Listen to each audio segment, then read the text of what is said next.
গেছে, ওদিকে সবেনের তরকারি হচ্ছে। আর এখানে এই দেখো রয়েছে চাল কুমড়ো নিয়ে এসছে, ডাঁটা, আর এখানে রয়েছে পটল আর ভেন্ডি। তো এই আনাজ সবজি নিয়ে এসছে। সবেন দিয়ে, পেঁপে দিয়ে, আলু দিয়ে তরকারি।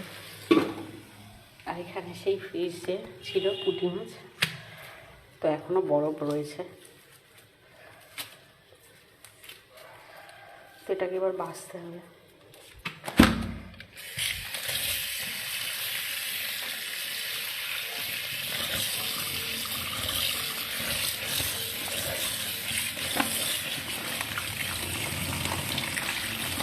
তো দেখতে খুব ভালো লাগছে।